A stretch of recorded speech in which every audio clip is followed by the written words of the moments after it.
गृह मंत्रालय ने जनगणना अधिनियम 1948 के तहत जनगणना और जातीय जनगणना से संबंधित नोटिफिकेशन जारी कर दिया है। इस नोटिफिकेशन के साथ ही देश में जनगणना की प्रक्रिया शुरू हो गई है। वैसे तो भारत में जनगणना हर 10 साल बाद होती है, लेकिन कोरोना महामारी की वजह से जनगणना टल रही थी। लेकिन अब अधिसूचना जारी होने के बाद टालने का सिलसिला खत्म और शुरू होने की प्रक्रिया चल पड़ी है। इस बार जनगणना की प्रक्रिया 2 फेज में पूरी होगी, जिसका पहला चरण 1 अक्टूबर 2026 तक पूरा किया जाएगा।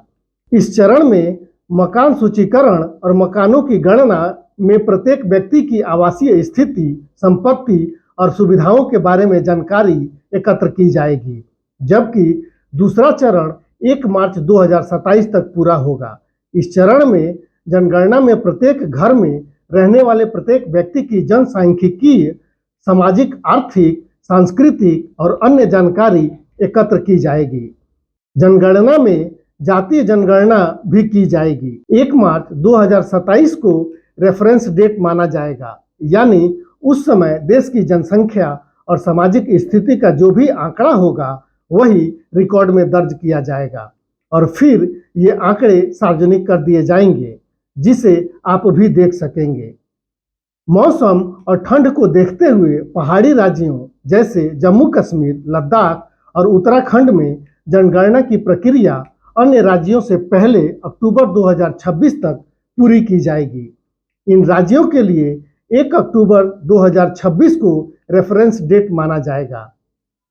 जनगणना की पूरी प्रक्रिया 1 मार्च 2027 तक खत्म हो जाएगी, यानी कि यह प्रक्रिया लगभग 21 महीने में पूरी होगी। इसके बाद जनगणना का प्राइमरी डेटा मार्च 2027 में जारी होगा, जबकि डिटेल डेटा जारी होने में दिसंबर 2027 तक का वक्त लगेगा। जनगणना कार्य के लिए लगभग 34 लाख कर्मचारी एवं पर्यवेक्षक तथा लगभग 1,30,000 जनगणना पदाधिकारी तैनात किए जाएंगे। इस बार की जनगणना में 30 सवाल पूछे जा सकते हैं, जिनमें नाम, आयु, लिंग, जन्म तिथि, वैवाहिक स्थिति, शिक्षा, रोजगार, धर्म, जाति और उप संप्रदाय, परिवार के मुखिया के साथ रिश्ता, आवासीय स्थिति और प्रवास से जुड़े सवाल शामिल होंगे। इस बार जनगणना मोबाइल एप्लीकेशन का उपयोग करके डिजिटल माध्यम से की जाएगी और लोगों को स्वगणना का प्रावधान भी उपलब्ध कराया जाएगा। माना जा रहा है कि जनगणना का डेटा आने के बाद लोकसभा और विधानसभा सीटों का सिलसिलेवार परिसीमन 2028 तक शुरू होगा।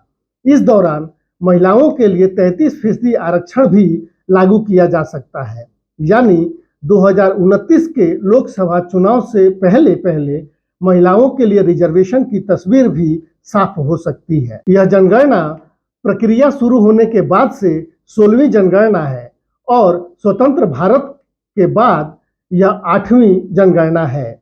अगली जनगणना 2035 में कराई जाएगी।